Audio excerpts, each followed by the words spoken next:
Eu nunca tinha visto a luz do dia. Não da forma como vocês veem. Para mim, o mundo sempre foi um lugar de sons, cheiros, texturas e, às vezes, uma dor surda atrás dos olhos quando eu forçava demais a imaginação. Nasci assim, com os olhos brancos como leite, ou pelo menos foi o que minha mãe sempre disse. Os médicos disseram que era algo chamado catarata congênita, mas para mim, isso não significava nada além de mais uma palavra difícil que as pessoas usavam para explicar por que eu não enxergava. Cresci aprendendo a viver no escuro. Minha mãe costurava as minhas roupas com etiquetas de tecido diferentes para eu saber qual era a blusa azul, que na verdade era só um quadradinho áspero, e qual era a calça jeans com um pedaço de velcro na cintura. Meu pai me ensinou a reconhecer as moedas pelo tamanho e pelo barulho que faziam quando caíam na mesa. A de R$ 1 soava mais fina, quase como um sino pequeno. A de 50 centavos mais surda, como se estivesse cansada. Eu guardava essas coisas na memória como se fossem tesouros. Na escola, as crianças não eram cruéis, mas também não eram gentis. Elas não sabiam como agir perto de mim, então acabavam me ignorando ou falando muito alto, como se eu fosse surda também. Uma vez, uma menina chamada Mariana segurou minha mão no recreio e me levou até o pé de goiaba atrás do pátio. Aqui prova, ela disse, colocando um pedaço da fruta na minha boca. Foi a primeira vez que alguém fez algo assim por mim sem que eu pedisse. Lembro do gosto doce e azedo, da casca que rangia entre os dentes, e do modo como o suco escorria pelo meu queixo. Depois disso, Mariana virou minha amiga, mesmo que a gente quase não conversasse. Ela só ficava perto, e isso já bastava. Meus pais não eram religiosos, mas minha avó era. Toda vez que ela vinha nos visitar, trazia um cheiro de cravo e canela, e falava de Deus como se ele fosse um vizinho que morava na casa ao lado. Um dia ele vai te dar os olhos, menina, ela dizia, apertando minha mão com os dedos nodosos. Eu sorria e assentia, mas não acreditava muito. Deus parecia muito ocupado para se lembrar de uma garota cega numa cidade pequena do interior de Minas. Até que um dia minha mãe conheceu uma mulher na feira. Ela vendia queijos e falava de uma igreja onde as coisas aconteciam. Minha mãe não era de acreditar nessas coisas, mas ela também não tinha mais ideias. Eu já tinha 16 anos, e os médicos tinham dito que depois dos 20, qualquer cirurgia seria arriscada demais. Vamos só uma vez, ela disse. Se não gostar, nunca mais voltamos. A igreja era simples, um salão grande com cadeiras de plástico e um piso de cimento que ecoava os passos. O cheiro era de gente, suor e um incenso barato que ardia no fundo. As pessoas cantavam, e eu fiquei parada perto da porta segurando o braço da minha mãe. Não sabia as músicas, então só movia os lábios fingindo. Depois, um homem começou a falar. Sua voz era grave, mas não gritava como os pregadores que eu ouvia no rádio. Ele falava devagar, como se cada palavra pesasse. Tem alguém aqui que precisa de um milagre? Ele perguntou. Minha mãe apertou minha mão. Eu não sabia o que fazer. Não queria ser a centro das atenções, não queria que as pessoas olhassem para mim com pena ou curiosidade. Mas então, sem pensar, levantei a mão. Só um pouquinho, como se estivesse fazendo uma pergunta na escola. O homem se aproximou. Sentiu o cheiro de sabonete barato e café forte quando ele ficou perto. Qual é o seu nome, minha filha? Ele perguntou. Clara, respondi, e minha voz saiu mais fina do que eu queria. Clara, ele repetiu. Você quer enxergar? Eu não sabia como responder. Claro que eu queria.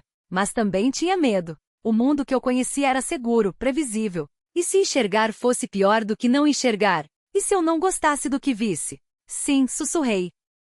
Ele colocou as mãos nos meus olhos. Não doía, mas era estranho, como se alguém estivesse seguindo os contornos de algo que não existia. Então ele começou a orar. Não era uma oração bonita, cheia de palavras difíceis. Era só um homem pedindo a Deus que me desse algo que eu nunca tive. As pessoas ao redor começaram a murmurar, algumas chorando. Eu sentia o calor dos corpos, o cheiro de perfume misturado com suor. E então, aconteceu. Não foi como um raio, não foi como um clarão. Foi como se alguém tivesse aberto uma cortina bem devagar. Primeiro, só vultos, manchas de luz e sombra. Depois, cores. Não sabia os nomes, mas elas estavam lá pulsando, vivas. Minha mãe chamou meu nome. A voz dela veio de algum lugar à minha frente, mas eu não conseguia localizá-la direito. Tudo ainda era confuso, como se o mundo estivesse embaçado atrás de um vidro sujo. Piscar não adiantava. As cores se mexiam, as formas tremiam. Tentei levantar a mão para tocar meu próprio rosto, mas ela não obedeceu de primeira. Era como se meu corpo ainda não soubesse que agora podia enxergar. Filho, a voz da minha mãe quebrou. Você está me vendo? Não respondi. Não porque não quisesse, mas porque minha garganta tinha se fechado. O homem que orava, agora percebi que era o pastor da igreja pequena no fim da rua, segurou meus ombros com força. Seu rosto estava borrado, mas dava para ver que ele sorria. Ou talvez chorasse. Ou as duas coisas. Devagar, ele disse. Não force. Mas como não forçar? Depois de 29 anos no escuro, como não tentar agarrar tudo de uma vez? Uma criança gritou algo perto de mim, e virei a cabeça na direção do som. Vi uma mancha clara se movendo, pequena, com algo brilhante nas mãos. Uma menina. Ela corria em círculos, o cabelo voando, e de repente parou na minha frente, tão perto que consegui distinguir os detalhes. O vestido azul desbotado, os olhos arregalados, a boca aberta em um riso que mostrava os dentes de leite faltando. Você tá enxergando. Ela berrou como se eu não soubesse. E então, sem aviso, jogou os braços no meu pescoço. O impacto me desequilibrou. Tropecei. Mas alguém me segurou pelas costas, meu pai, reconheci pelo cheiro de tabaco e terra. A menina apertou meu rosto entre as mãos sujas de tinta. Como é que é a minha cara? Perguntou, impaciente. Tentei falar, mas só saiu um som rouco. Minha mãe se ajoelhou ao meu lado, os dedos trêmulos tocando meu rosto como se tivesse medo que eu desaparecesse. Não precisa falar agora, ela murmurou. Só olha para mim. Olhei. Era mais difícil do que imaginava. Seus traços não eram como eu tinha criado na cabeça ao longo dos anos. O nariz era mais afilado, os lábios mais finos. As rugas ao redor dos olhos, quantas vezes eu tinha passado os dedos por elas sem saber como eram, agora estavam lá profundas, marcando cada sorriso, cada preocupação. Seus cabelos, que eu sempre imaginei pretos como os meus, estavam grisalhos, presos em um coque desfeito. E os olhos? Deus, os olhos dela eram castanhos, não verdes como eu sonhava. Mas era um asterisco ela asterisco. Era a voz que me acalmava quando eu acordava gritando de medo, eram as mãos que me guiavam pela casa, era o cheiro de canela e café que me acordava todas as manhãs. Você é, minha voz falhou. Você é exatamente como eu não imaginava. Ela riu, um som molhado, e cobriu a boca com a mão. Meu pai limpou o rosto com a manga da camisa, tossindo como se estivesse com algo preso na garganta. Bem-vindo de volta, filho, ele disse, a voz grossa. Alguém trouxe uma cadeira. Sentaram-me como se eu fosse quebrar. O pastor ainda segurava minha mão, os dedos dele suados nos meus. A igreja estava cheia de gente que eu conhecia pelo tato, pelas vozes, pelos passos no chão de madeira. Agora eles tinham rostos. A Dona Maria, que sempre me dava pão de queijo quente nas tardes de domingo, tinha uma cicatriz no queixo que eu nunca soube que existia. O seu Antônio, que consertava meu rádio velho, usava óculos tão grossos que seus olhos pareciam maiores do que eram. E o Zé, meu amigo de infância, estava ali no fundo, encostado na parede, os braços cruzados, olhando para mim como se não soubesse se podia acreditar. Caralho, ele disse baixo e riu sem graça. A menina, descobri depois que era filha da Dona Rosa, não parava de pular ao meu lado, fazendo perguntas que eu não conseguia responder. O mundo era muito. As cores dóiam. A luz do sol que entrava pelas janelas altas da igreja era tão intensa que eu tinha que fechar os olhos de vez em quando, como se ainda estivessem se acostumando a existir. Você precisa descansar, minha mãe insistiu, passando a mão no meu braço. Isso é demais para você agora. Mas como descansar quando tudo era novo? Como fechar os olhos quando eu finalmente podia vê-los? Levaram-me para casa a pé devagar. Cada passo era uma revelação. As árvores tinham folhas de tons diferentes, não apenas verdes. O céu não era um vazio infinito, era azul com nuvens brancas que se moviam como algodão soprado pelo vento. As casas da rua não eram apenas paredes e telhados, tinham portas descascadas, janelas com cortinas floridas, vasos de gerânios na soleira, cheios de terra úmida e pétalas caídas. O cheiro de pão quente vinha da padaria da esquina, misturado ao óleo queimado do ônibus que passava devagar, rangendo os freios. Minha mãe apertava meu cotovelo a cada 2 passos, como se eu fosse desaparecer se elas soltassem. Cuidado com o degrau, avisou quando chegamos ao portão de casa. Não precisei que ela dissesse. Vi a pedra solta, o musgo crescendo nas frestas, a tinta descascada do corrimão. Tudo estava ali, esperando por mim há anos. Dentro de casa, o cheiro era o mesmo, sabão de cocô, café coado, o mofo antigo das paredes. Mas agora eu via as rachaduras no reboco, os fios soltos do tapete da sala, a poeira dançando na luz que entrava pela janela entreaberta. Meu pai estava sentado na cadeira de sempre, o jornal aberto no colo, mas seus dedos tremiam ao virar a página. Ele levantou os olhos quando entrei, e por um segundo, vi algo que não conhecia nele, um brilho úmido rápido, como se tivesse engolido alguma coisa errada. Filho, disse só isso, a voz mais grossa que o normal. Minha irmã mais nova, a Lúcia, veio correndo do quarto, os pés descalços batendo no chão de cerâmica fria. Parou a 1 metro de mim, como se eu fosse um estranho. É você mesmo? Perguntou, e antes que eu respondesse, esticou a mão e tocou meu rosto.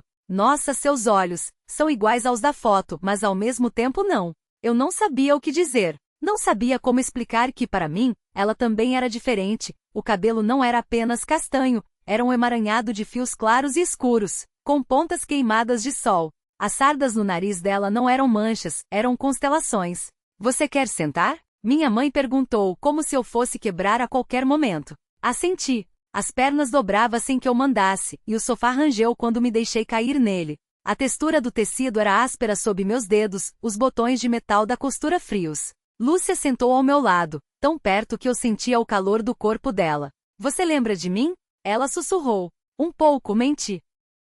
Na verdade, lembrava do cheiro dela, talco e balas de hortelã, da maneira como ria alto demais quando alguém contava uma piada sem graça. Mas o rosto, os gestos, a maneira como franzia a testa agora, tudo isso era novo. Como se ela tivesse crescido enquanto eu dormia. Meu pai se levantou e foi até a cozinha. Ouvi o barulho da torneira, o tilintar dos copos. Quando voltou, segurou um para mim, a água gelada escorrendo pelas laterais. Bebe, ordenou. Obedeci. A água tinha gosto de cloro e metal, mas era a coisa mais real que eu já havia provado. Engoli devagar, sentindo o líquido descendo pela garganta, enchendo o estômago vazio. Você deve estar com fome, minha mãe disse, já se levantando. Vou fazer um caldo. Não precisa, respondi, mas ela já tinha saído. Lúcia mexeu no celular, os dedos rápidos na tela. De repente, música começou a sair das caixinhas sobre a mesa. Uma voz feminina suave, cantando algo sobre chuva. Você gosta? Ela perguntou. Não sabia. Não conhecia aquela música. Não conhecia nada dali. É bonita, falei porque era verdade. Ela sorriu, e pela primeira vez desde que acordei, algo dentro de mim se acomodou. Não era alívio, não era felicidade. Era só reconhecimento. Como se uma peça que estava faltando tivesse sido colocada no lugar, mesmo que o quebra-cabeça ainda estivesse incompleto. Você vai ficar bem? Lúcia perguntou baixinho. Olhei para as minhas mãos. Os dedos estavam finos, as unhas roídas, a pele pálida demais. Movimentei-os, observando as juntas se dobrarem, as veias azuis sob a pele. Não sei, respondi. E era verdade. Não sabia se ficaria bem, se aprenderia a viver naquele corpo que parecia meu e ao mesmo tempo não era, naquele mundo que girava sem me esperar. Mas pela primeira vez, não tinha medo de não saber. Minha mãe voltou com uma tigela de sopa fumegante. O cheiro de cebola e salsão encheu a sala, misturado ao som da música, ao rangido da cadeira do meu pai, ao respirar da Lúcia ao meu lado. Come, minha mãe disse, colocando a tigela na minha frente. Peguei a colher. O metal estava quente, quase queimando. Levei à boca e provei. Era salgado, grosso, com pedaços de carne e legumes. A sopa queimou um pouco a língua, mas engoli mesmo assim. O calor desceu pelo peito, espalhando-se como uma coisa viva. Minha mãe ficou me olhando, com aquele jeito dela de querer perguntar tudo sem dizer nada. Eu só balancei a cabeça, baixei os olhos para a tigela. Está bom, falei, e era verdade.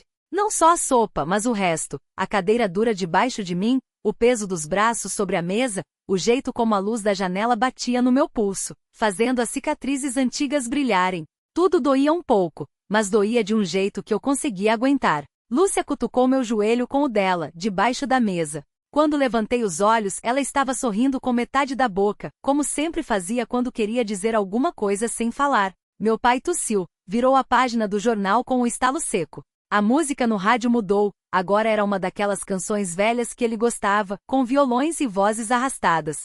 Amanhã você volta pro serviço? Minha mãe perguntou, tirando a tigela vazia da minha frente antes que eu pudesse responder. Fiquei olhando para o lugar onde a sopa tinha estado. O fundo da tigela ainda brilhava, úmido. Não era uma pergunta sobre trabalho, eu sabia. Era sobre se eu ia conseguir sair daqui, andar pela rua, enfrentar o que viesse depois. Respirei fundo. Acho que sim. Meu pai dobrou o jornal, deixou cair na mesa. Não olhou para mim, mas a voz dele veio firme. Se não der, volta. Ninguém tá te cobrando nada. Lúcia bufou, cruzou os braços. Claro que ninguém tá cobrando. Só a conta do aluguel, a luz, a água, a comida que você come sem parar. Lúcia, minha mãe cortou, mas eu já estava rindo. Era fácil assim às vezes. Eles brigando, eu rindo, a casa cheia daquele barulho que não era nem bom nem ruim, só nosso. Levantei, empurrei a cadeira para trás. As pernas tremiam um pouco, mas segurei firme na beirada da mesa até passar. Vou dormir, falei. Ninguém respondeu. Minha mãe começou a juntar os pratos, Lúcia pegou o celular, meu pai ligou a TV. No corredor, parei um segundo, encostei a testa na parede fria. Fechei os olhos. Não era um final. Não era um começo. Era só isso, um dia depois do outro, a sopa quente, a cadeira rangendo, o corpo doendo e respirando. E pela primeira vez em muito tempo, não precisei fingir que isso era suficiente. Porque era. A luz do quarto estava apagada, mas o clarão azulado da tela do computador ainda pulsava fraco debaixo da porta do meu irmão. Ouvi o som abafado de um tiroteio no jogo dele, misturado ao riso alto de Lúcia vindo da sala. Meu pai deve ter contado alguma piada sem graça. Deitei na cama sem tirar a roupa, só chutando os tênis pro chão. A colcha cheirava a amaciante barato, aquele que minha mãe comprava a granel. Encostei o rosto no travesseiro e senti o peso do dia todo nas costas, como se tivesse carregado algo invisível pelas escadas do prédio, pela rua, dentro de mim. Alguém bateu na porta leve. Tá dormindo? A voz da Lúcia baixa. Ainda não. Ela entrou sem esperar resposta, sentou na beira da cama. O colchão afundou do lado dela. O pai tá falando que amanhã a gente vai na casa da tia, disse, mexendo no celular. Você vai? Não sei. Ela suspirou, jogou o aparelho na minha barriga. Olha isso. Era uma foto nossa, dos 3 pequenos, sentados na escada de incêndio do antigo apartamento. Eu com um sorvete derretendo na mão, Lúcia de cabelo curto, meu irmão careca de tanto coçar a cabeça. Minha mãe devia ter tirado. Onde você achou isso? No grupo da família. A tia mandou. Fiquei olhando a imagem até os pixels embaçarem.